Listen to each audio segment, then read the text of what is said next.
leaking scripts out here. What's up, guys? Happy Tuesday. If you're coming from the player prop stream. If you're new today, here for the DFS stream. Happy Thursday. Hopefully you guys are staying warm, staying safe, staying electrified. Looking at you, Texas.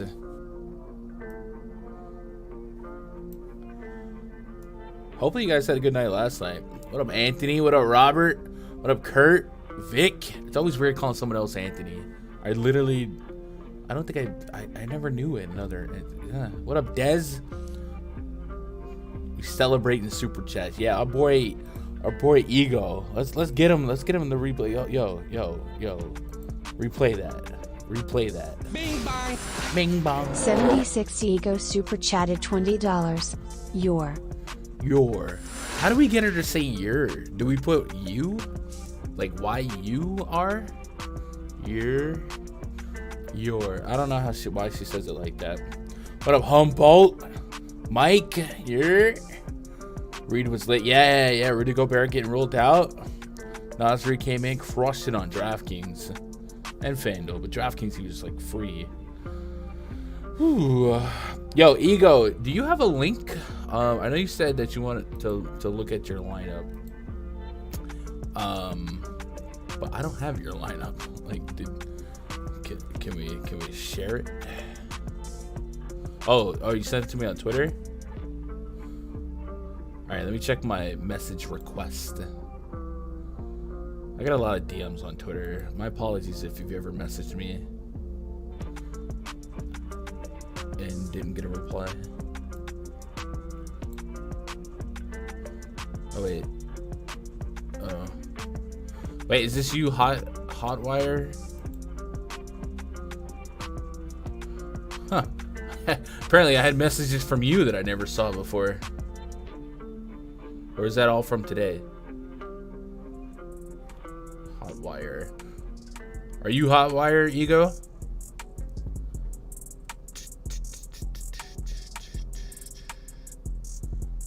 Okay, there it is. Feedback on the lines I've been playing. Oh, to my Discord. Who the freak is messaging me? Is this not you on? Somebody send me lineups on Twitter. Oh, that is you? Okay. Well, if it's in a Discord, it'd be easier to access, I suppose. Let me look over here. NBA. Or did you DM him on Discord? Bro, all these other okay, you are how? All right, cool. I saw Samoa Joe hit the inverted gun line last night, bro. Samoa Joe, he would never do that if I was in the same room as him. Just never. He would never. I'm also gonna need someone to delete this VOD immediately. Oh wow, dude, I have like 30 unread Discord DMs.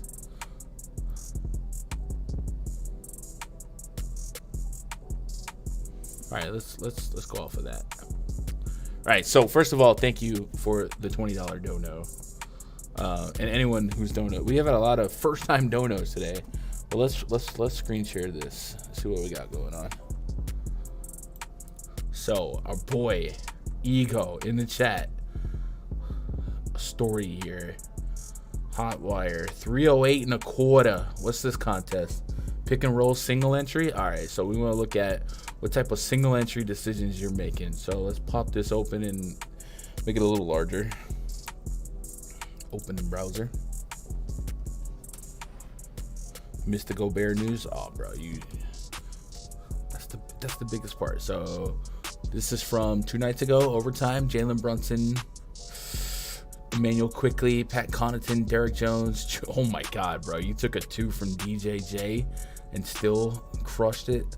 Larry Nance, KCP, Paul George, Jokic. That's a really good lineup. Clearly, Derek Jones Jr. was your downfall. This is single entry construction, so just remembering the context of that slate, that was a really, really tough slate for value. But everything in this lineup looks fine. I guess KCP, I don't think I would ever play KCP in single entry. And I think you might have played KCP on a hunch that Jamal Murray was questionable for rest, and he ended up playing. So you might have got a little lucky there. But sometimes it's better to be lucky than good. But that's a solid lineup. Congrats. What else we got here? And then this one, not so good, huh? All right, so let's see what happened here. We can reverse engineer what maybe we could have done better or worse. So D-Russ against Golden State. Gary Trent Jr. against Utah. Higher scoring game, cool. Kevin Huerter, top matchup, but everyone was a good matchup. He kind of let you down. Utah Watanabe. All right, that one's on you, buddy. You got to explain that one. Xavier Tillman, I like that. Kind of a surprise start. Steph Curry, little overtime, cool. Jalen Williams, yep. DeAndre Ayton, wrong side of a blowout. So, is this single entry as well? Yes, right. We were in Discord. So I would probably say this: if you're playing a single entry contest, you should probably never play Utah Watanabe. Or Watanabe. Why am I saying Watanabe? Watanabe. And yeah, missing out on the Nas Reed news was crippling. You needed Nas Reed at that price. So I'm gonna clown you for the Watanabe click. DeAndre Ayton was how much? Like 7K last night? Not a bad matchup. I don't hate the play there. But as far as like single entry, I do feel like you're taking maybe riskier clicks than you should be.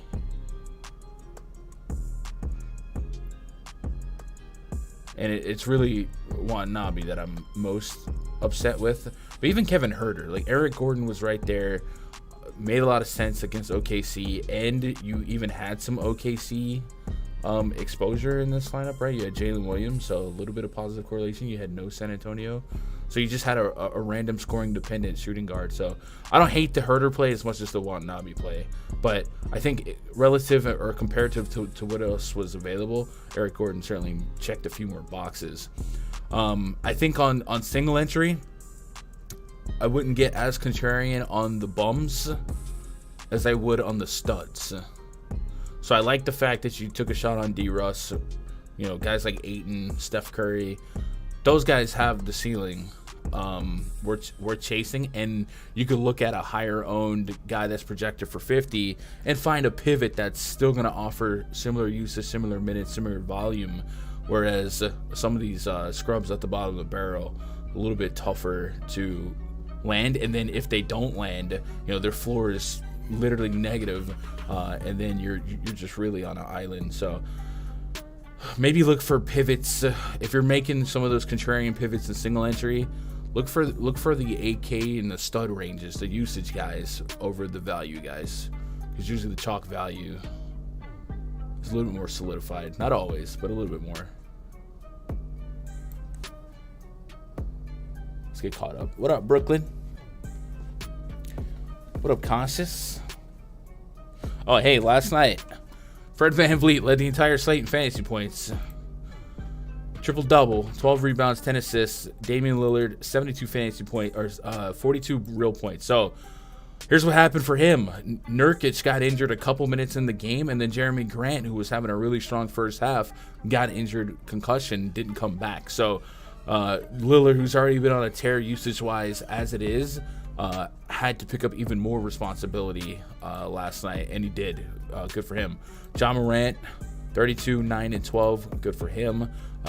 Rest of the slate, Sabonis and De'Aaron Fox. Nice little handcuff there if you went there. Two high usage guys against the worst defense in basketball. The Spurs were just dropping like flies. Sohan went down. Trey Jones went down. The two guys I was pretty heavily invested in on FanDuel last night. Very unfortunate. What can you do? I had a lot of injuries, and I was well over the field on some of these injuries. Trey Jones, Sohan, Jeremy Grant, all those guys were in my lineups, and then I had like Chris Paul as my topper, and he just straight up sucked. And I said it on the prop show, I'd have been way more mad if I wasn't already dead in the water. Last night was very bad for DFS, but it was good for prop betting, so I'm going to say there'd be nights like that. Any other surprises here? Nas Reed. So Rudy Gobert had been playing through that questionable tag. We talked about, you know, maybe Golden State wouldn't be the best spot for him. And I know Utah had played Gobert against Golden State, but this was a new team, so I didn't know what to expect there. Nasri came in and absolutely crushed it, 24-13-4 at 3,800. You just couldn't miss there. So if you swapped into that, that's what late swap is for, and that's where the edge is right now. Outside of that, Tari Eason. Did you guys see this play for Eason? If you didn't, I think I can show it and not get banned off of YouTube forever. But we've had enough super chats today that I ain't worried about ad revenue.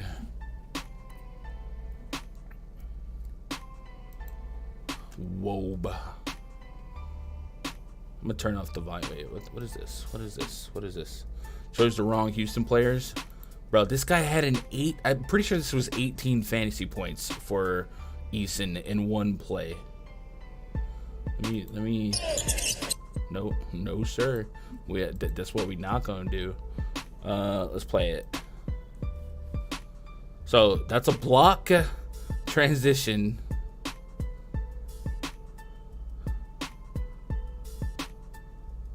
Eason, miss, rebound, up, miss. Is that a steal? Miss. Oh, look at this. This is so ridiculous, bro. My man scored like 18 fantasy points on that.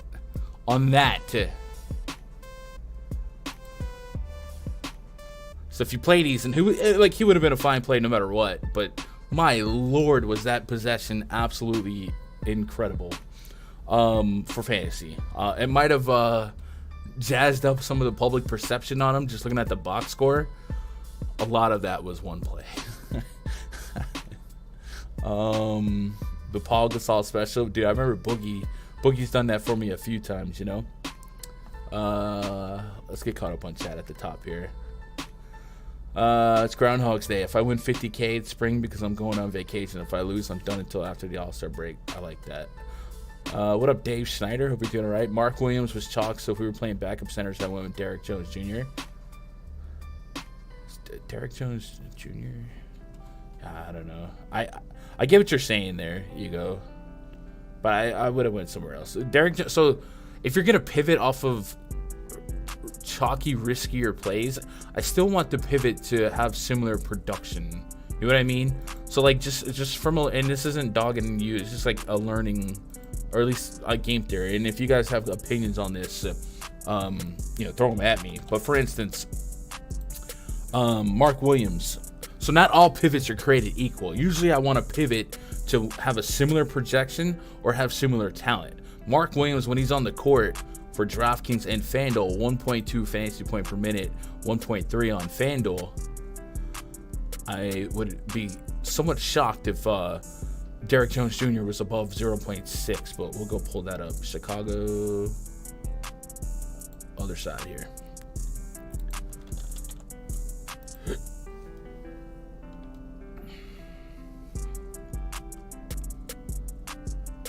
0.8. So you're losing almost half a fantasy point per minute. So if the let's see, fantasy cruncher. Let's pull up cruncher from a couple days ago, and it'll just look pre-flop.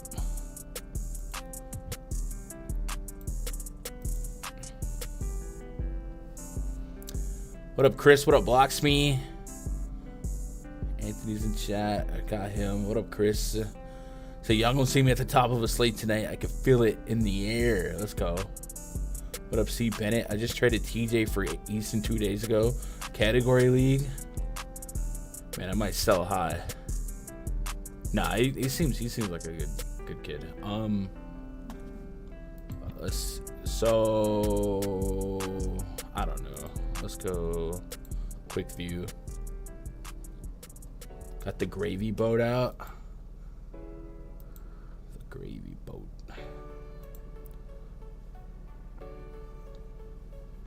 So I'm trying to find a more one-to-one example, but essentially if I want to pivot off of a chalky play, the pivot I want it to be something that's within X amount of points in the projection. So let's go to rewind. I guess that's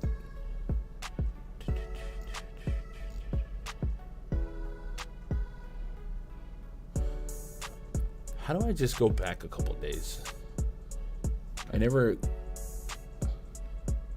guess we'll just go to rewind or lineup study. I guess would be no rewind. That's what we want. Yeah.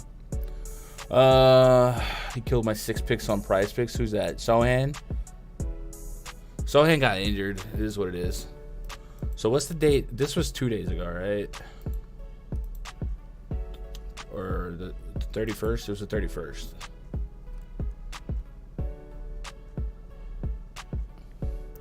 And that was one of my best slates of the season. So we want to look at.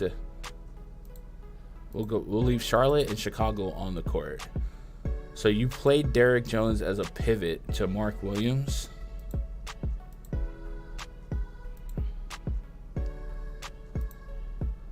And there was a 7-point difference in projection. So for me, that wasn't necessarily a pivot. You know what I mean? So I would say tighten up what you define a pivot, because it's fine to want to be against the 40% ownership. I don't disagree with that. But his per minute production is like half of what Mark Williams is, and his minute projection is, even if it was 1-to-1, just that type of production sucks. So what I did that slate, because I did pivot off of Mark Williams, I went to Isaiah Hartenstein of the Knicks. Hartenstein was 3,600. That was 200 more than Mark Williams, and then Derrick Jones Jr. 300 more. But Hartenstein has, in this case, he had a projection that was within 1 fantasy point of Mark Williams, and that's quantifiable. That's a quantifiable number, because we've seen it all year, and we've seen it last year. If you give him minutes, it's good. So if you give Hartenstein, Mark Williams, and Derrick Jones Jr. all the same amount of minutes, I think every single time Hartenstein and Mark Williams are way closer. So that's all I'm getting at. Ego, it's just kind of tighten up what you define as a pivot, because if I pivot off a 9K guy projected for 50 to an 8.5K guy projected for 35, well, I'm giving up 15 points of possibility. The pivot needs to, in my opinion, should be something that's within like 5 fantasy point projection, probably a little tighter, and then it's more sound to give up that ownership, to have a little bit more unique equity, if that makes sense. So that's all I would say. Hopefully that makes sense. If that didn't make sense, I'll maybe have an opportunity to elaborate later. My phone just went nuts.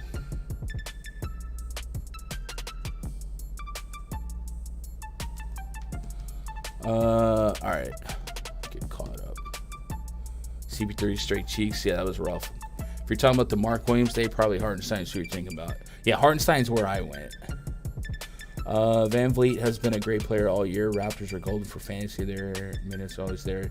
Yeah, they always have a very high predictive value in minutes. They do stagger in terms of who's more fruitful in a given night, but Van Vliet went bananas last night. But of course, sorry to change gears. How do you feel about 4.5 assists for Giannis at home? Big heavy on the over, and he's at 5 on other sites. I mean, that alone is fine. Let's see. Let's go to player projections. Actually, let's go to player props. Giannis auntie got a poodle. Giannis. Where are we at, Giannis? There we go. I'm at 4.85. But you're saying there's already action on the over. 130 on the over. It's decent.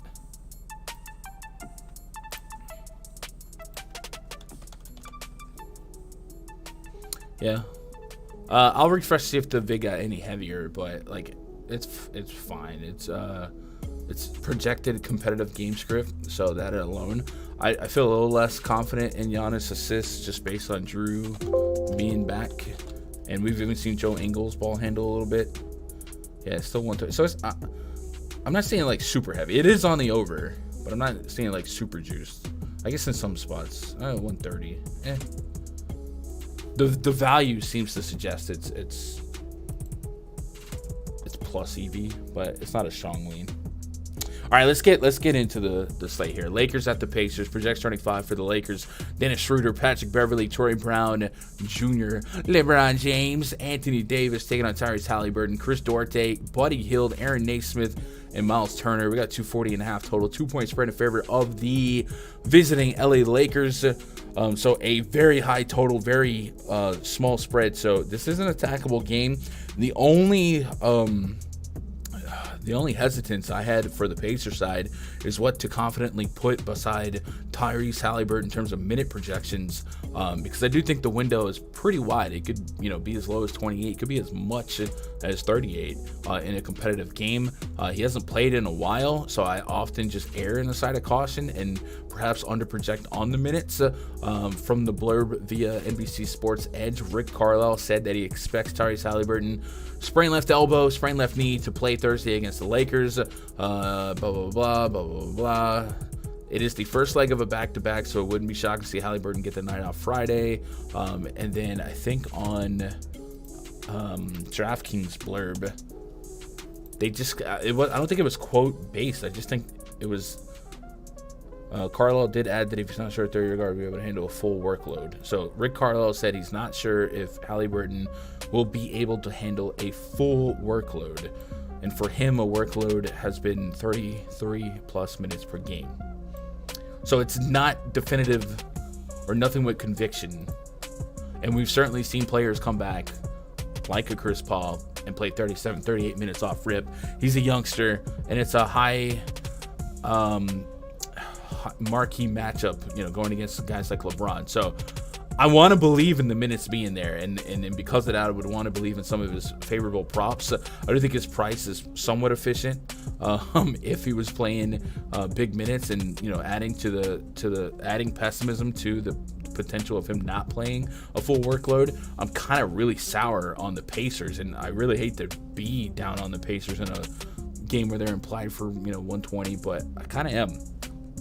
So if you guys have a stronger lean on his minutes, I would certainly love to hear it. I know in the PrizePicks show, I think Doug had him projected for high 30s. And I think it's fine to do that. And I also think, hey, if he's going to come in with an opportunity at low ownership, and I haven't looked at ownership, it's okay to be there before somebody else does. Wait and see can burn you in DFS.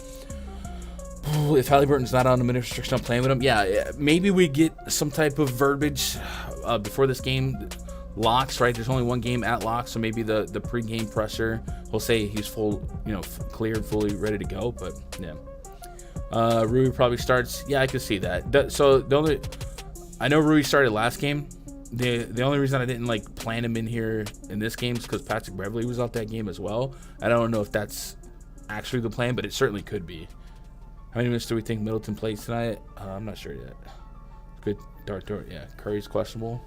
I think all the Warriors are going to be out. I do like the Lakers side of this.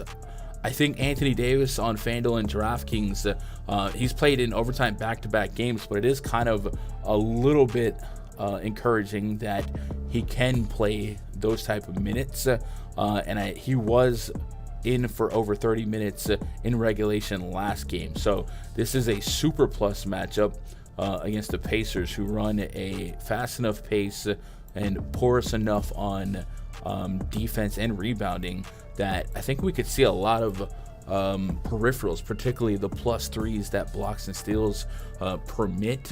And I was already on him pretty confidently for PrizePicks. I had him at 54 fantasy point projection, and at last look on PrizePicks, Anthony Davis, that was like 45.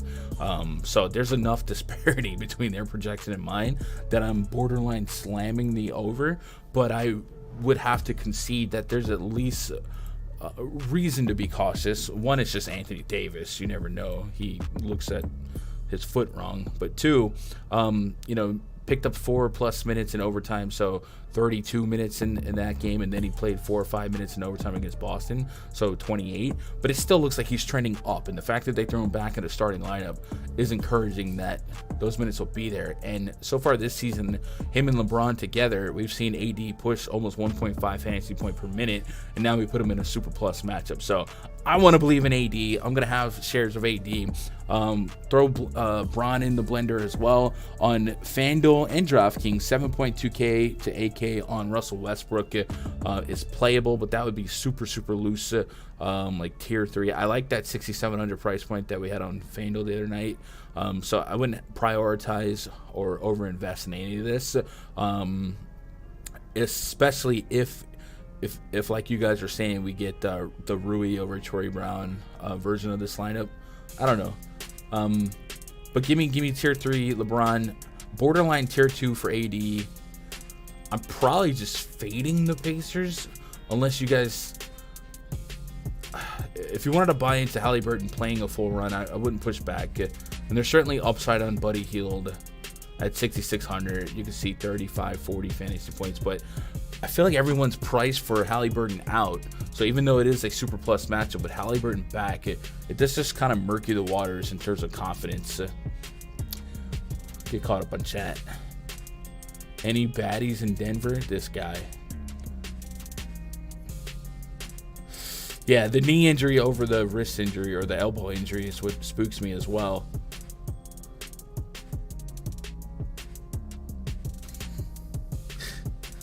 When Jordan Poole sees beautiful woman in the crowd, he turns to 93 Michael Jordan.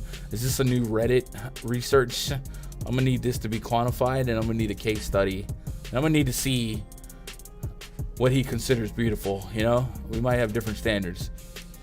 Bron got to get 30 the next 3 games after the next 2 at home. Bucks aren't going to push Middleton. They know they cannot make up to the finals with him. I think that's fair, Mike. Just a good feeling, but Curry playing tonight? I would certainly assume he's not. With Steph, Clay, and Draymond being bubble wrapped all year, playing 40 minutes in overtime last night, back-to-back, the altitude road stretch, I would say this is a puntable opportunity for them.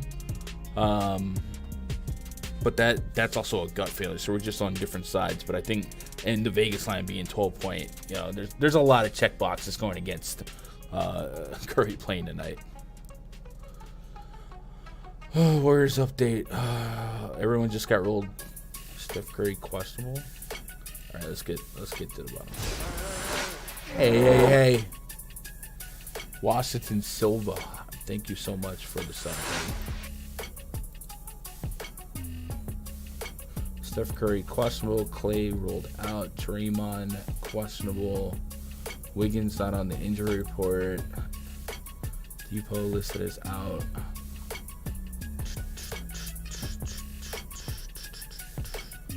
It is suspect. I'll give you that. Like, if you're going to go, just let us know that Clay's out. But Clay hasn't played a back-to-back all year, right? So, like, that was just, like, known. So don't catch me lying. But I still lean that they're all out. But it is possible that they're not.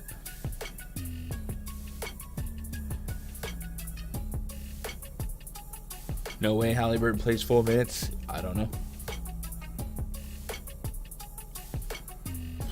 If anyone goes off for the Pacers, it's Nembhard with Haliburton back. You think so?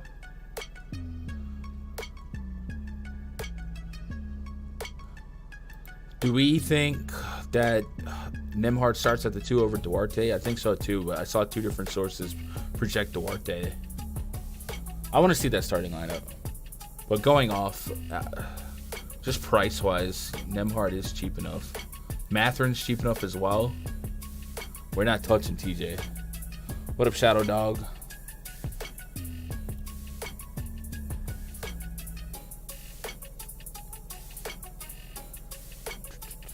For the Denver game tonight, it looks like Clay's out. Wiggins playing. Steph Curry are lobbying to play. Lobbying to play, Des? Is that a... Did you just make that up, or is that out there? Like, did they passing around a petition to play? I feel like that was just the basic injury report. Like, we knew Clay was going to be out. He doesn't play back-to-backs. So they made it. They may not have made an official decision, but I don't know. Now that news came out, though, let's see. Do we have like Vegas odds off the board or anything for that game? Perhaps.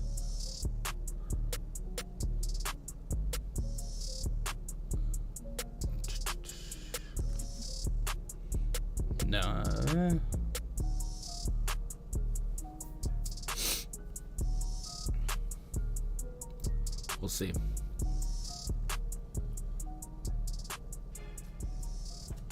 With Duarte in the starting lineup, the Pacers have a losing record. Aren't the Pacers like a 500 team period? So that's kind of a very selective stat. I would assume without Halliburton, they have a losing record, right? Just out of curiosity. Vertigo Grinders changed their projected lineup with Curry and Green in. I mean, yeah, I didn't include them in the projections, but Pacers win-loss this season without Tyrese Halliburton.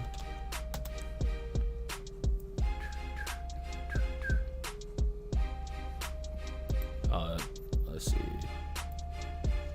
Let's put record. 2-10 without Halliburton.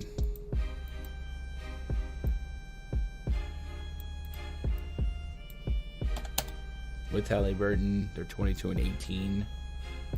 So basically what you said could be true with any Pacer, I suppose.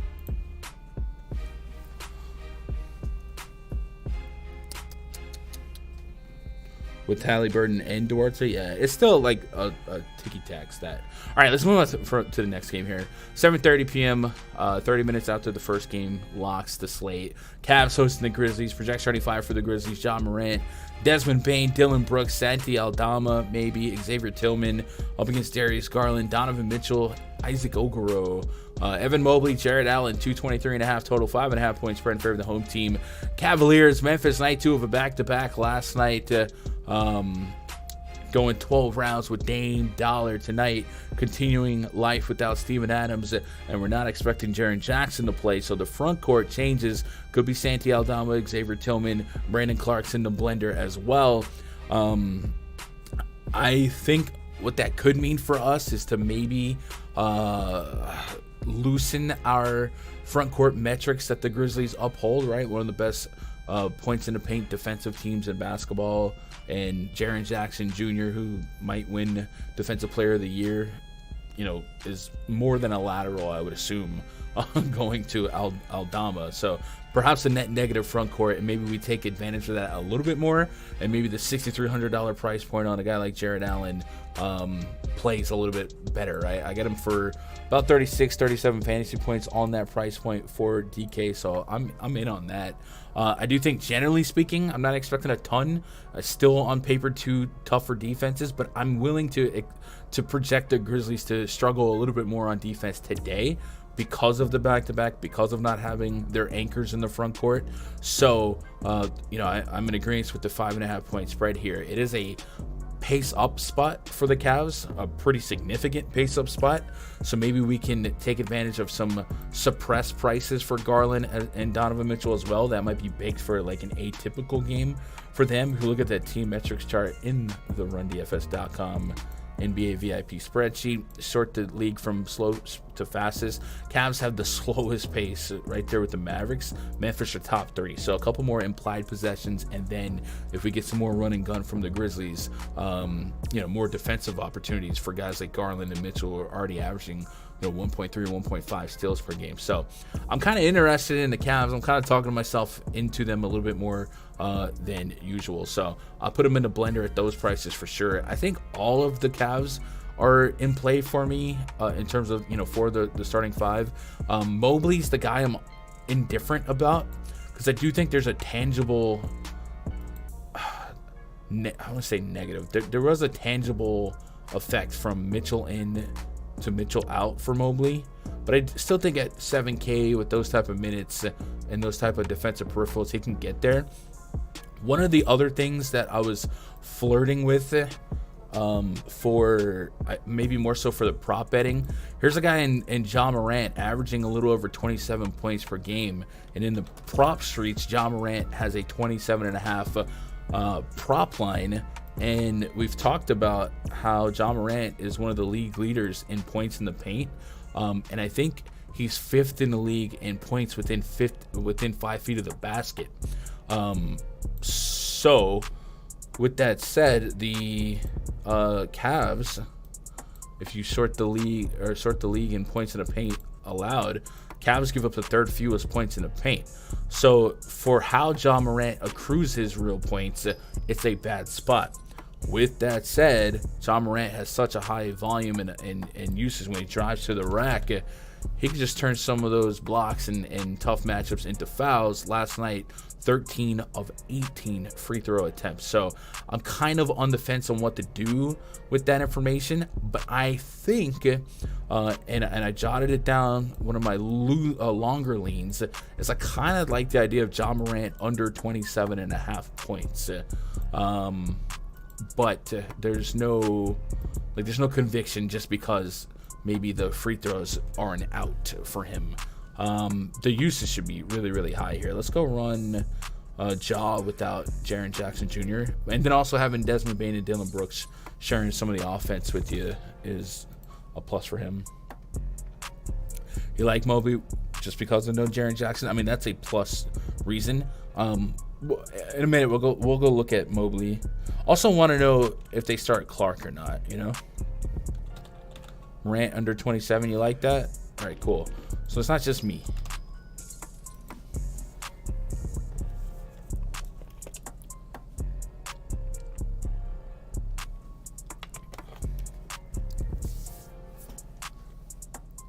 Yeah, Warriors news would certainly shape the field. 34% usage on Ja Morant, 25 on Desmond Bane. Actually, we got to take off Jackson. What's up, Crispy? How are you? Nobody dropping this much info. Individual player correlation. Man, KJ with the love. I appreciate that. Yeah, if you guys would hit the thumbs up, it would be awesome. It would also scientifically exponentially increase your odds of making money tonight. It's science. Don't argue with it. Don't challenge it. Don't even Google it. Don't look it up. Just trust it. Bane scores a lot of his points in the, I guess. Yeah, I'm indifferent. I'll probably shy away from Ja today. Just hope for a tougher matchup. But yeah. You were on unders too, C. Bennett? All right, that's good to know. That's good to know. All right, so we wanted to real quick look at the other side because you mentioned you like Evan Mobley because of the absence of Jaren Jackson. I think that's a good reason. But let's see if we can quantify the Donovan Mitchell effect, because there was a little stretch here of Donovan Mitchell out, and I think that increased Mobley's usage and maybe increased his offensive perception by the field, and it also coincided with Kevin Love being out for a couple games. So 15 shot attempts against Miami, so that picked right back up, and Miami was a tough enough matchup, and they only scored 97. So maybe it's all for naught. Mobley on 18% usage, 0.93 DraftKings points per minute. Let's take Donovan Mitchell off in this split. I just don't want to overvalue him. Yeah, so he picked up like 5% usage without Mitchell. But if you just like him because of the spot, I think all the Cavs are playable individually at their price point. You know what I'm saying? Maybe we limit overlap between Mobley and Jared Allen, but they're all clickable in my opinion. And then on the Grizzlies here, maybe right now people aren't running to the Grizzlies, especially considering the matchup. But if Warriors are sitting on news, or if that news is not confirmed in time, it's hard to not project decent enough value in the opportunity at 3,200 for Aldama, 4,200 for Tillman. Brandon Clark's a little bit more appropriately priced, but I will say without Jaren Jackson Jr., we did see that price go down from last night. So I would be okay with getting to some shares of him. Yeah. Might be a Mitchell kind of night. I don't mind that. And like I said, I think all the Cavs are in there for me. What's up, Timmy? Hope you're doing all right today. Memphis is a block party every time they get on the court.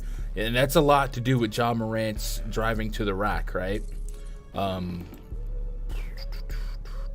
Unless you meant defensively, because Jaren Jackson Jr. does get a lot of blocks, but Memphis is fourth in blocks allowed per game. So yeah, that bodes well for Jared Allen, especially for his FanDuel price, and also for his PrizePicks player prop. I have him at 39 fantasy points right now, and I think he was at like 34, 35 on the 33.5. So let's add that to the longer leans. Jared Allen over 33.5 FPS. Oh, I just accidentally pasted something. So if you guys are in agreement with that, we'll add it to the list. Add it to the tally. John Morant assists, something to glance at, over 8.5 maybe. It's possible. All right. Let's move on to the next game here. Knicks hosting the Miami Heat. Project starting 5 for the Heat. Kyle Lowry, Tyler Hero, Caleb Martin, Jimmy G, Buckets, Bam Adebayo, taking on Jalen Brunson, Quentin Grimes, RJ Barrett, Julius Randle, and break down the walls of Jericho. 215.5 total 2-point spread in favor of the visiting Miami Heat. We got Oladipo doubtful, right? So it does open up a little bit of minutes. He's got up to 28 minutes per game. So we might try and move those minutes around, and then try to make some sense of this game. All things considered, in terms of the check boxes of what we like or don't like for DFS, there's a lot of what we don't like here. Yeah, we got the guard narrative, but in terms of quantifiable pluses, possessions, implied possessions, Miami Heat, New York Knicks, both bottom 4 in pace, defensive efficiency. Miami, 4th best defensive rating in all of basketball, and the Knicks are a little bit more like league average. And then overall, when these teams are healthy, they're a little bit hard to call. And I do think Julius Randle 10K, I mean, that's efficient, arguably over efficient. So I wouldn't have any tier 1s or tier 2s in this game in terms of interest, but I do think we can grab some stuff here. Let's look at the Knicks rotation from that last game, because there was, I think Hartenstein closed over, let's see. Yeah, Hartenstein closed over Jericho Sims, and like he didn't leave the court. When he clocked into work in the 3rd quarter, he was there till it was shower time. Ended up playing 40 minutes. And I do think that's a product of, you know, what the Lakers had, AD, LeBron, Rui. Like, they had some bigs to contend with, but I also just think Hartenstein's good at basketball and, you know, better in terms of what they needed for offensively against the Lakers. So just something to keep an eye on. Today, Hartenstein's at 4K. So I would still say there's a range of outcomes that, you know, big minutes are in his future. I'm kind of hoping it chills until there's a better spot. But if you are here flirting with Jericho Sims as the value play, you know, already in a tough matchup, I think we add to the volatility based on, you know, the outcome of last game. So Thibodeau is live to even replace Sims in the starting lineup. We have seen that before. So just something to, you know, keep an eye on. I love Hartenstein.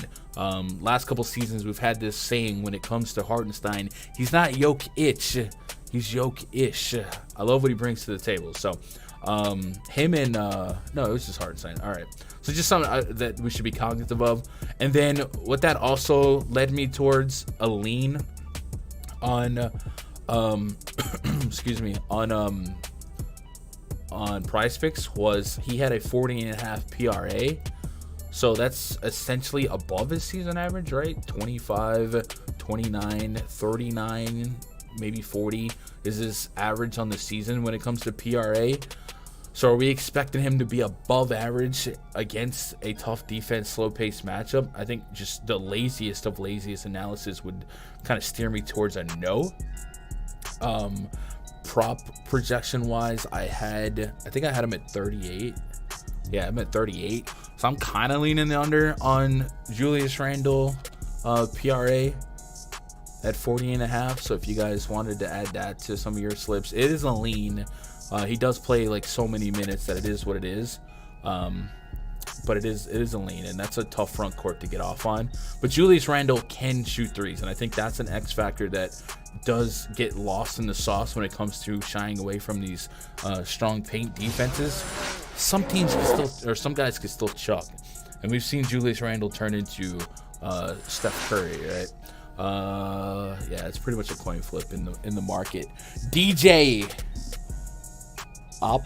Base, thank you so much for the sub, man. Hope you're doing all right today. As far as DFS goes, I still think I can get into some Brunson, Quentin Grimes. No tier 1s, definitely no tier 2s for me here. And then while we're kind of just discussing matchups for the Heat, I have talked myself into Kyle Lowry over 1.5 threes. I'm going to need y'all to pray for me, right? Light a candle tonight. We're putting money on Kyle Lowry, boys. Our Father. So I guess how we're justifying that is no Oladipo. And like we said, Oladipo has, at least as of late, represented a decent chunk of minutes. He's up to 28 minutes per game, but 27, 32, 20 plus. So we spread those around a little bit, maybe a few more for Kyle Lowry. And then the Knicks, they kind of funnel opponents to shooting threes at a higher clip, right? So we go to team metrics chart and sort it from opposing. First of all, 3-point frequency made by, or shot attempts by opposing teams. My New York Knicks allow the 4th most 3-point frequency percentage. The Heat, by the way, 2nd. 3-point attempts per game, just a raw number. Knicks are 2nd to just the Rockets. 3 points made per game. The Knicks are 5th. So it is a spot to project teams to shoot threes a little bit more, and it makes sense because the Heat have been so strong in the paint. The Knicks have been so strong in the paint. And Kyle Lowry, when it comes to guys chucking threes here, he's 2nd to just Tyler Hero and I guess Max Strus in terms of 3-point attempts per game. I don't think I want to sweat Max Strus points here. So that leaves me with Kyle Lowry, and him being at 1.5 felt like a decent enough opportunity. I still think that there's probably some merit into continuing to gamble on him in DFS, but my goodness, has he not been a fun sweat. So the market on Lowry, though, is really juiced on the over, 140 over. So there's value here in a PrizePicks perspective in liking the over. So just what we got there. And then game-wise, you could put Hero in the blender for me. I'm getting a good fantasy point projection for Hero. And I think what we might see from Hero is a little bit more second unit usage. I don't know if usage is the word, but like spots where Oladipo's on the court, we spread out a little bit more for Hero, and we've seen him run that second unit. If you look at the last game, Depot coincided with Hero a little bit in the first quarter, and to close the first half, a little bit in the third quarter. What do we do with that information? So let's put Depot and Hero on the court at the same time, because Hero's price feels like it has some room. Lowry's always overrated. Oh, the hate.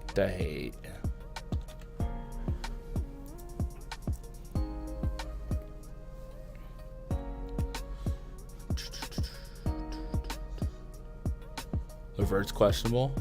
Yeah. Jared Allen has 3 blocks in his last 3 games against Memphis for the Cavs.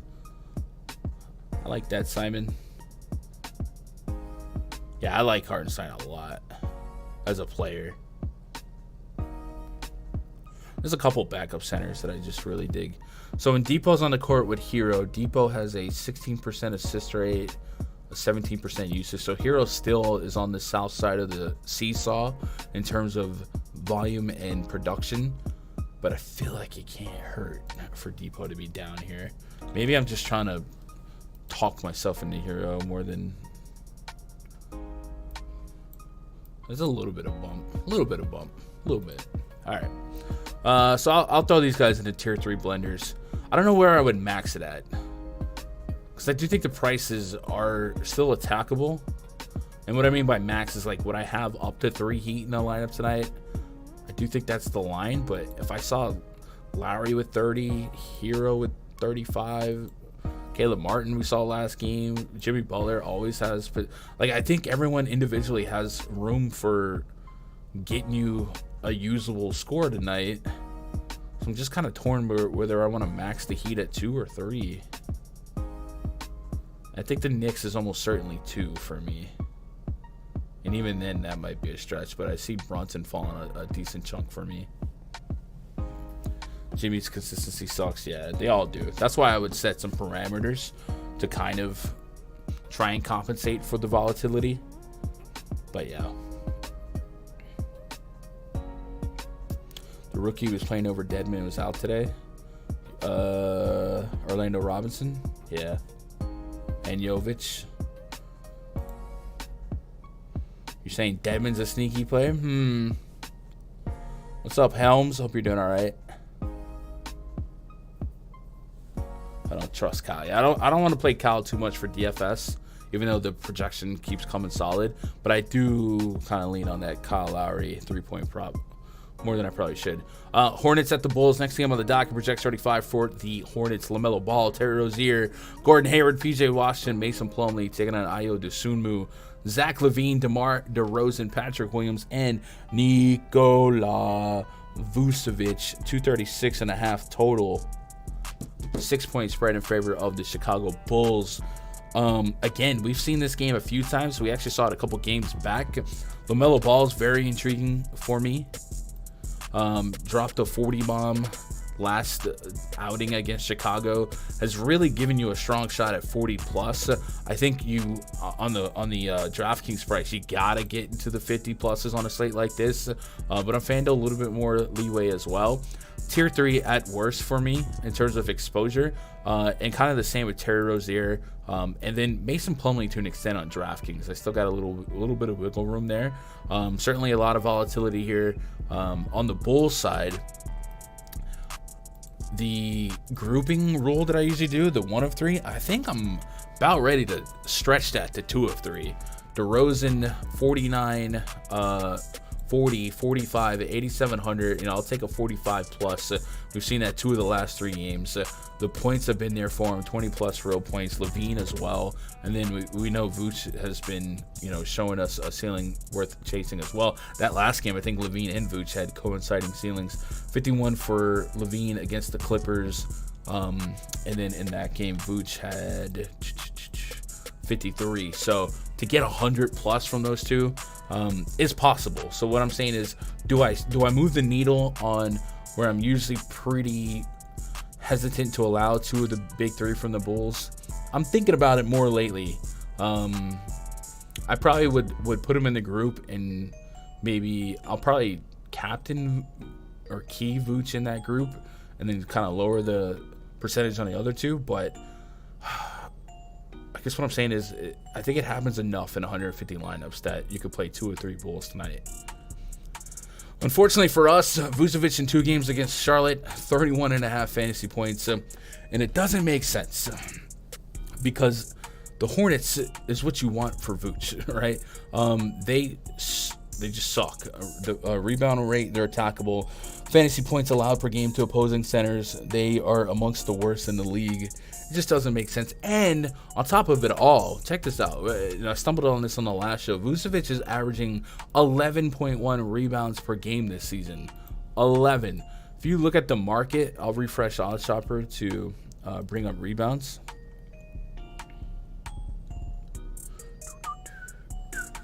He was at like 13.5.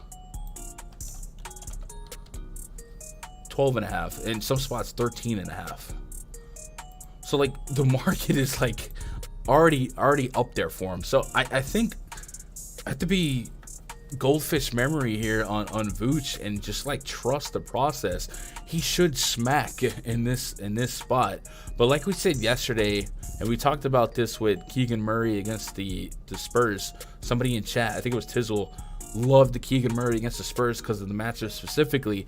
Sometimes when the matchup is good for everybody, that creates vulture opportunity in and of himself. So like when it's a great spot for LaVine and a great spot for DeRozan, sometimes naturally that's just going to create a lower output for Vooch and vice versa. So maybe that's maybe I'll just be more responsible on that, because price wise, 8,400 for Vooch is disrespectful in this spot. And you could say the same for LaVine and DeRozan. Do we get 38s and 43s from all 3? Possibly.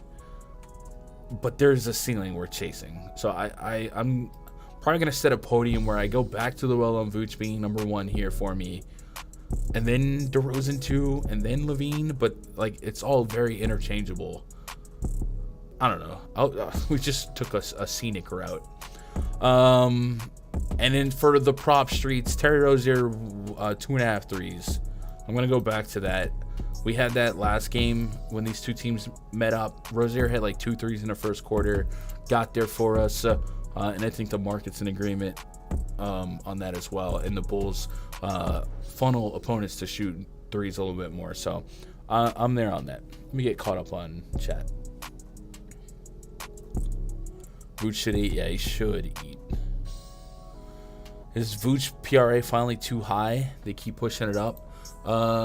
So I had him at Control F. Vooch. I had him at almost 37.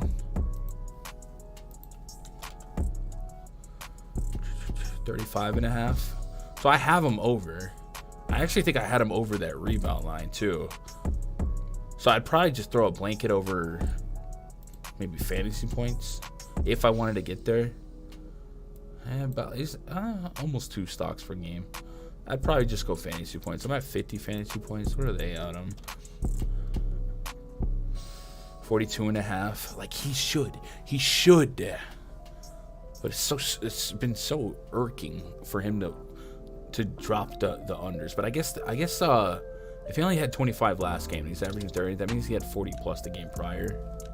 Nikola Vucevic FTP by game log versus. Let's just put Mason Plumlee. Let's pick on Mason Plumlee specifically. Last 10 games. We think about triple double for Giannis tonight. It's very possible in a competitive game.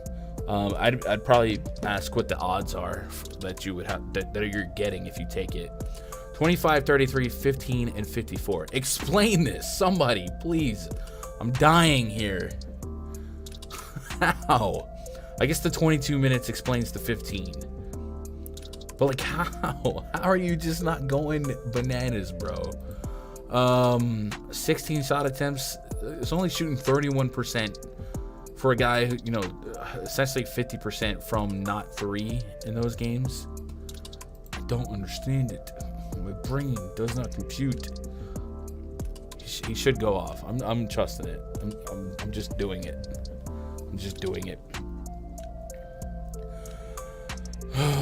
There's no hockey tonight. Might stagger a Vooch DeMar stack and a Vooch Levine stack in lineups. I think that's fair. It definitely feels like DeMar and Levine feel less likely for them to coexist ceiling wise than Vooch and one or the other, Garland assist got bumped on Underdog. Is at 8.5 for now. 8.5. Garland 8.5 on PrizePicks. And I'm assuming the market had that as well. Really talking me off, Vooch. I'm trying to talk me on Vooch, KJ.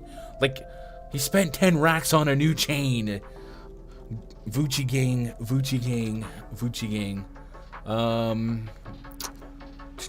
Yeah, it looks like market's just flippy.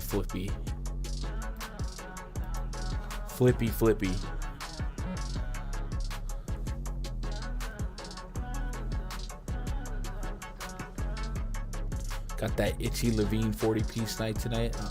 Yeah, good spot for all of them. Pelicans at the Mavericks. Projection 25 for the Pelicans. CJ McCollum, Brandon Ingram, Trey Murphy, Herb Jones, Jonas Valanciunas taking on Luka Doncic, Spencer Dinwiddie, Tim Hardaway Jr., Dorian Finney-Smith, and Dwight Powell. I wonder what the crowd is going to look like here. Texas has been like under a sheet of ice, and they've been really like telling people don't go outside. So I wonder if it's going to be like a lighthouse, empty house, or empty arena match at halftime. Luka's about it for me on Dallas. I don't really have a reason to be on anyone else specifically. I guess you can make a case points per dollar. The projection doesn't think Dwight Powell is the worst play ever, but it's not fun. So it's just Luka, and Luka is Luka, right? Luka on this slate is coming in at almost a 10-point higher projection for me than anyone else. It's fair to argue that Giannis should be higher and closer to Luka, but Luka just does it all. So And if we get the Warriors stuff opening, like if that news comes out and we start getting the entire Warriors team at other than Jordan Poole at like 3K, I think it just amplifies Luka's potential ownership with such a high raw fantasy point projection. So yeah, that's what we're dealing with. On the Pelican side, I really don't have the strongest of leans here. Brandon Ingram is more for me a minute concern than anything, but let's paint a picture for the Pelicans, because ultimately it's a massive pace down spot, right? Tight enough spread that maybe we're not expecting the Pelicans to have to run and gun for if he stays within 3-4 possessions. So I'm pessimistic, and I'm not getting projections that I have to get after. J-Val under 6K just makes it look twice, but other than Zion, pretty healthy team in terms of who's going to get offered minutes. Larry Nance, Jackson Hayes, J-Val, Herbert Jones has been crushing it. So if I end up with none in this game other than Luka in like 20 lineups, I probably don't lose any sleep.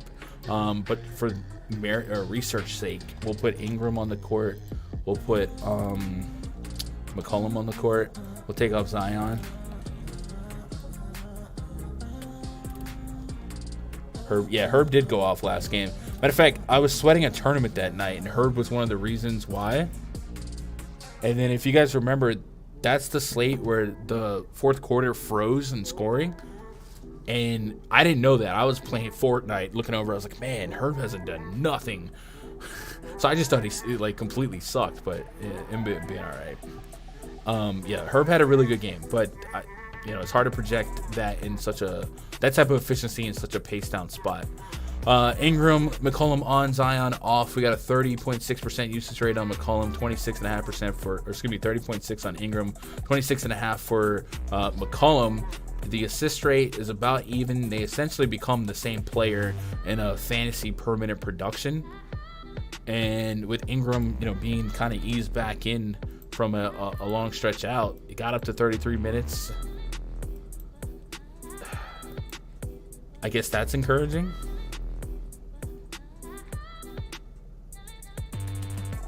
I put him at 32. But I'm still closer to a point per minute. So I think I just kind of like chill on this game. If something fell into tier 3, cool. But I think I just chill other than Luka. Do you guys have any feelings in your bad knees on someone in this game? Speak now, forever hold your peace. Herb is a steal guy. Yeah, Herb is really good at pickpocketing. I don't know. What do you? So Herbert Jones, yes, in terms of steals, 1.6. Trey Murphy, 1.1 steals per game. McCollum, 1 steals per game. Ingram, 1 steal per game. Jose Alvarado, 1.2 steals per game. Is there Luka turnover prop that maybe we could parlay into?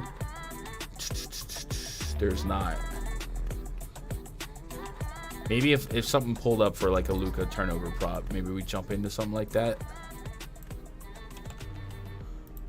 What's his last couple? 4, 3, 4. So if they gave us a 1.5 to 2.5, I'd only want 1.5. But yeah, DFS for the position scarcity 4,700. Yeah, I don't mind that. It's not fun, but like I get it, Let's. I think if Golden State opens up though, if we're just talking forward eligibility, DiVincenzo, Kuminga, we need that Golden State news. It's really annoying that that's 2 hours into the slate. I hope we get that. And then it's also annoying that there's only one other game if everyone's in. Maybe Dallas is just too slow. Dallas is very slow. And this is like this is off the record, right? This is not being recorded in the court log. But I do wonder if the stadium is quasi empty, if that makes sense, right? Because I guess it's warmed up today. It's 38 degrees here. Maybe I'm just being an idiot.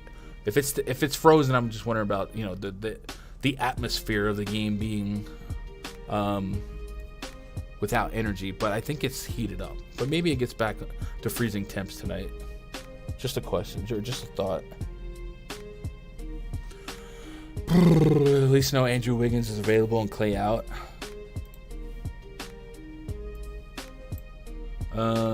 Not listed on injury report. Second leg of a back-to-back. Okay, that's fair. So, like, the guys I think were more likely to play were Wiggins, Jordan Poole, Dante DiVincenzo. It was basically Draymond, Steph, and Clay that I was almost certain would be out last night. And say he's always listening. Hey, man. Where are we at on likes, guys? Can you juice me up? 67. Can we get to 100 likes? That would be awesome. We've been killing it on the likes. You guys have been killing it on the likes. 100 plus every day. Also need to plug the premium content rundfs.com in. I think we're on a nice little schedule right now that the Vipers are loving. So what I would recommend, there's several passes to get. Week pass, 2 week pass, month pass, blah, blah, blah. We do have the All-Star break this month, and I'll try to make the month passes make sense for that.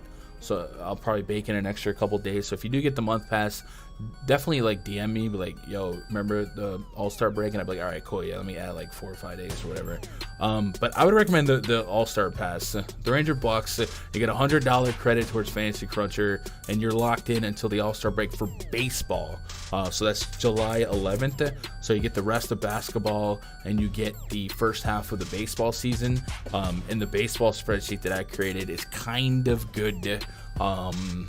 And that's kind of where I've made my name in this industry, is kind of bridging the gap for baseball. So if you are looking to keep the things going DFS wise after NBA's gone and now the NFL's on the way out, and you want to try baseball, man, I think I can help you out there. So you rebate that down, that essentially gets you a $200 pass until July.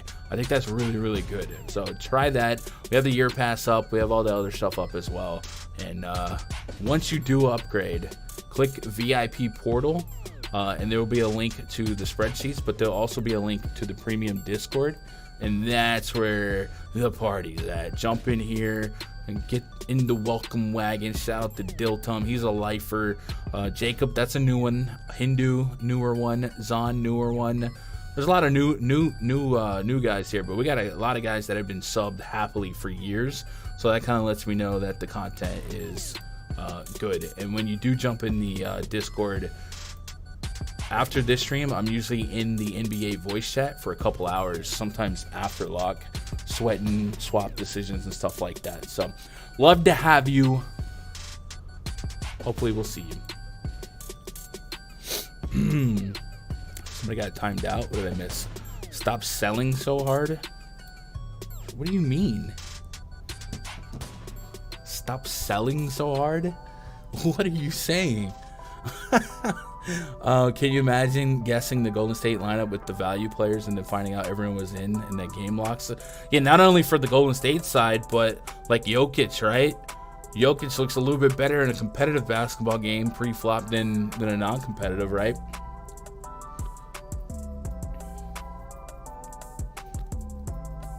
What up, Self?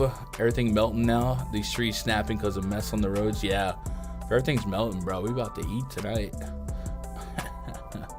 Peace should not allow you to sit out unless you carry an injury report, and all teams should have in rosters by 12. It's unfair to bet on a no-show, or you pay your money to see your favorite people.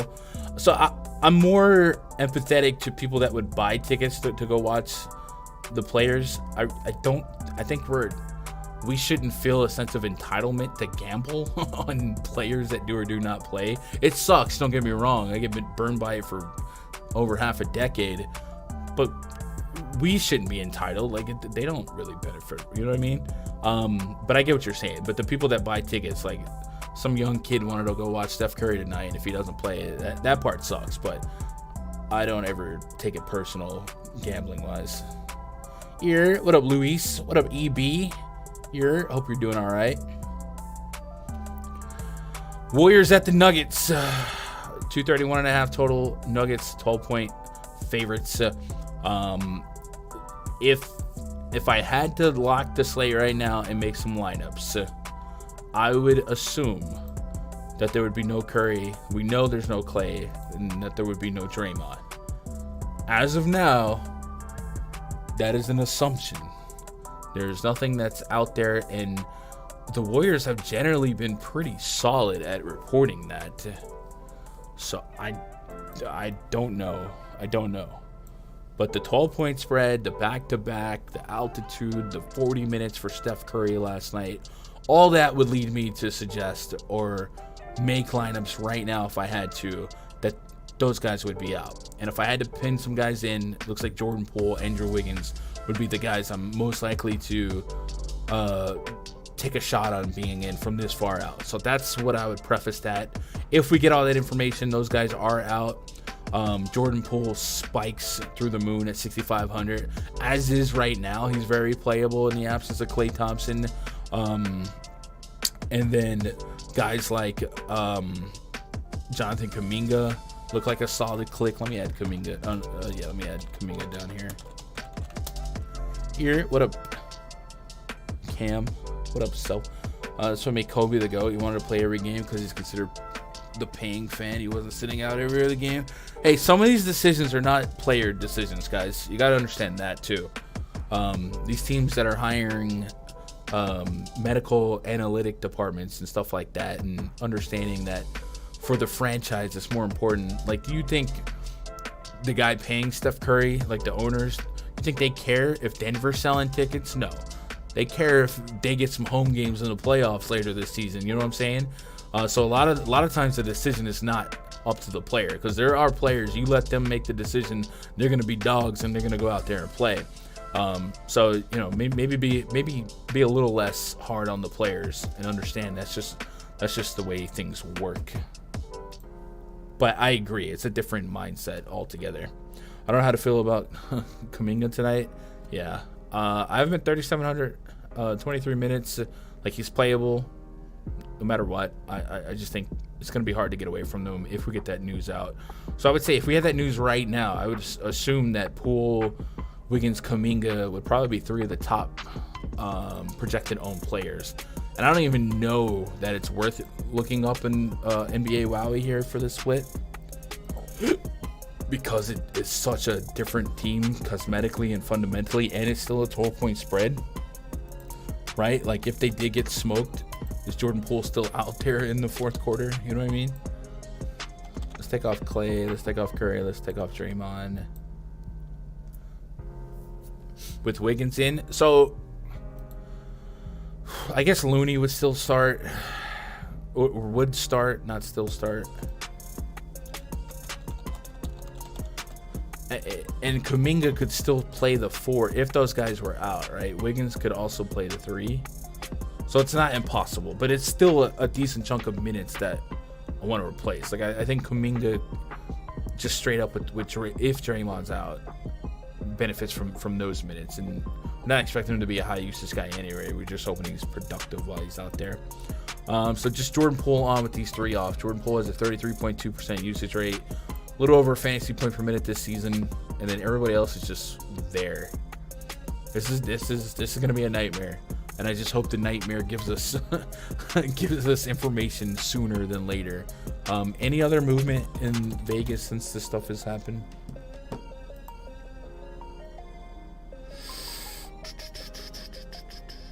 Or since that non-news piece came out? Still 12. Yeah, I don't know. I'm still leaning like those guys are going to be out. That's just me. All right, so with that said, Jokic 11.6 on FanDuel, 11.3 on DraftKings. I got him at 33 minutes, getting really good projection. Jamal Murray, who was questionable for load management last game, ended up playing and going bananas.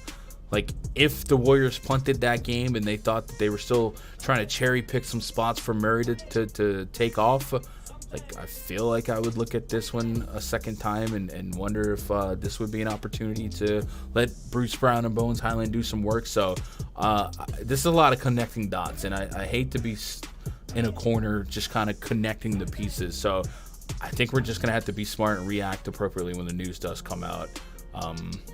Yeah. So I guess I would say this. If everyone was out for the Warriors that we think could be out, what are you guys doing with Jokic on a slate that also offers Luka and Giannis as contenders for the most raw fantasy points on the slate? Right now I got Jokic 3, but obviously there's a range of outcomes where Jokic could be 1. I guess that would be an ownership question, right? If Jokic's ownership was fractional compared to those other two based on the situation. Like the check boxes are obviously in favor of Luka and Giannis and tighter spread. But man, I have such a big gap. Are you guys playing Jokic? If everyone's out, how much Jokic, chat? I don't.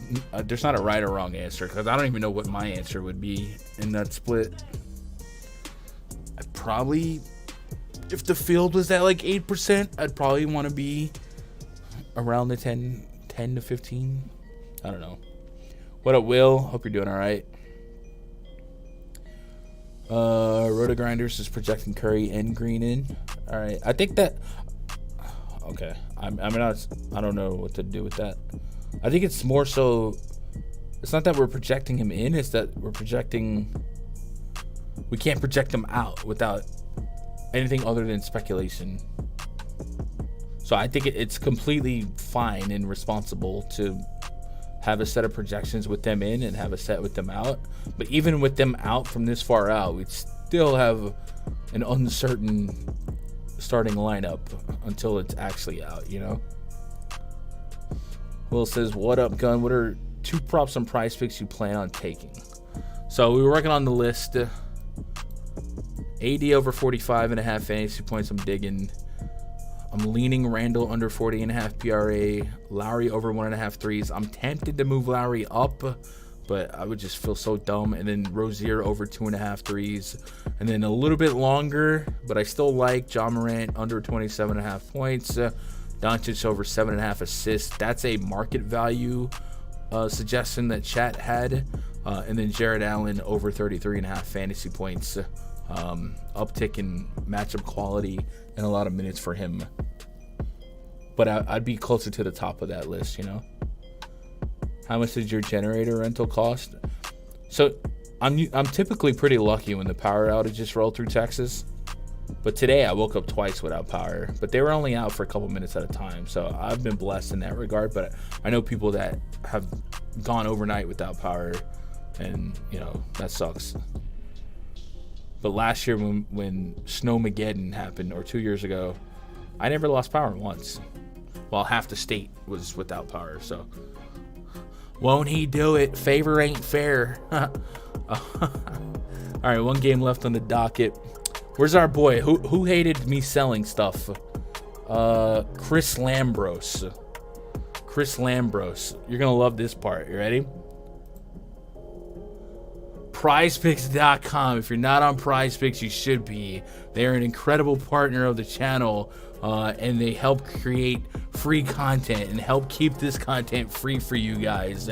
And all you got to do as a thank you for everyone to have a mutual beneficial partnership here is if you decide to play on PrizePicks, bigger slates, you want to isolate your sweat and have a little bit of fun and not have to worry about the Warriors backups ruining your night tonight. Well, tonight you can get on PrizePicks and fire off 2 pick cards and have a little bit more simple sweat. And if you sign up right now using code GUNDACKER, they will double your first deposit up to $100, and they help support the stream. So every month they're like, yo, Gun, this many people came to us from you. We appreciate that. Here's some money to help keep the lights on the YouTube channel, and we also let them double up. And guess what? When you guys get that deposit bonus, it's not slow drip. It's not play through it 5 times and cash out in Bitcoin. No, you get instant site credit. You can run it ASAP. So check that out. Sign up. We've been running daily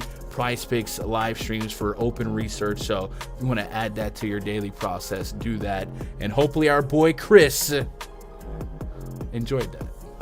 Shout out to Chris. Love you, Chris. Hit that thumbs up, Chris. Do it. Do it. Have you made 1 million playing DFS overall? Profit? No. Generating winnings? Yes. Absolutely yes. It's been 7 or 8 years. Been over 24 hours without power in Texas. Golly, bro. That's tough, Ant. Get some fried dough. Pizza. How's HOT Wrestling been doing? Pretty good. I have a tag team championship match on my birthday. 17 days, so yeah. It's your channel. Oh, I'm just chilling, Poe. Good job on the promo. Simple Sweat. Yep, Simple Sweat. Still commentating. Dez, where have you been, Dez? I had to leave the commentary booth. I thought everyone knew this. I had to leave the commentary booth. Why? Because in December, I had an opportunity I had to take. And champions don't do commentary, Dez. We know this. So now we have to defend the belt in a couple weeks. On my birthday, All-Star game too. So you guys get to watch LeBron play no defense.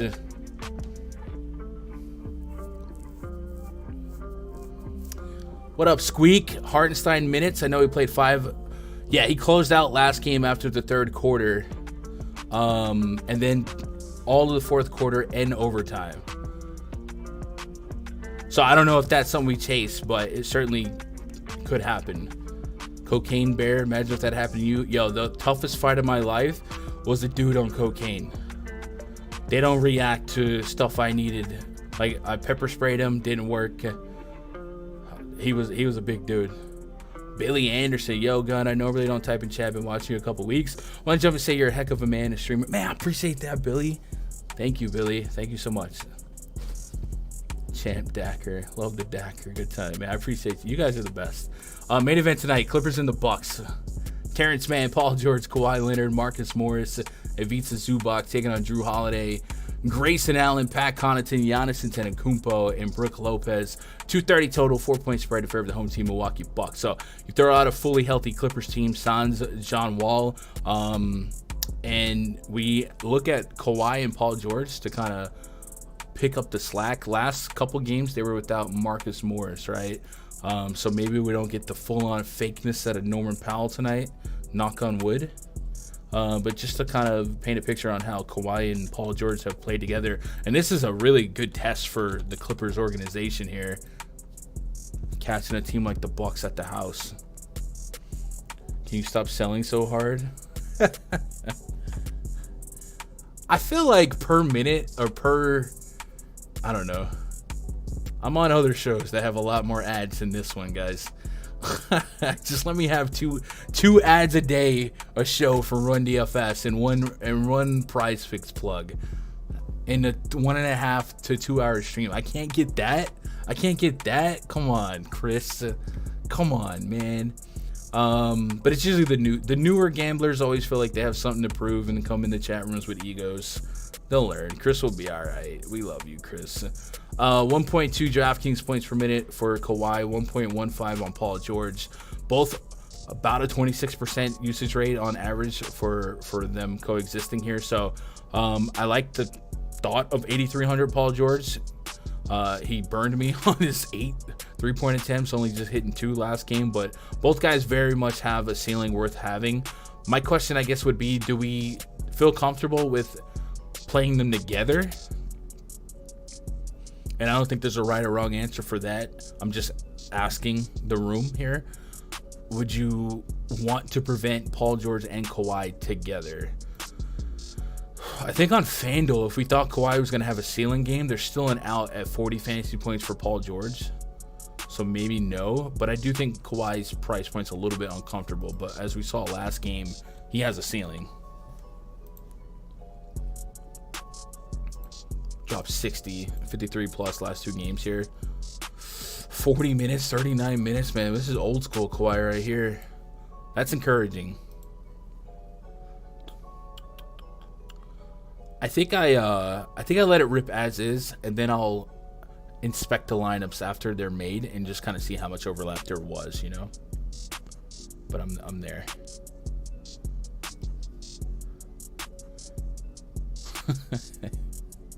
What up, Carlos? I agree. I'm not hating on it. No hate to, I forget what his name was. Was it Chris? No hate to Chris. But come on, man. I'm the most laid back Cadillac Jack Dewey here, bro. Let me make it. Let Gundacker do what he wants on Gundacker's channel. Thank you. If you can make one sports bet on the actual game, what spread would you take? Ooh, that's a good question. I want to preface that by saying I can't bet money lines in my state, so I am very cautious about entertaining stuff like that. Anything that I have on this list or that I post on this list, this is all stuff that I have action on, and it helps me morally. I've actually had to turn down offers to do sports betting content because of that. So yeah, I guess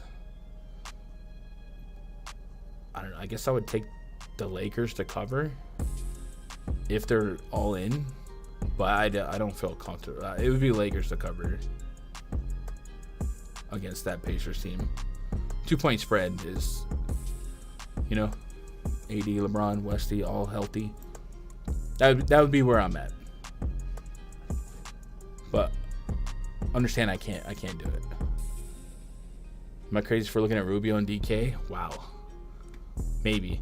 So Giannis is second for me in raw fantasy point projections, and I think Drew Holiday coming in at 40 plus fantasy points is worth attacking.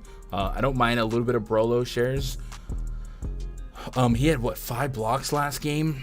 I've been wanting to get somebody to boost without Bobby Portis, and it just keeps falling into Pat Connaughton as that guy.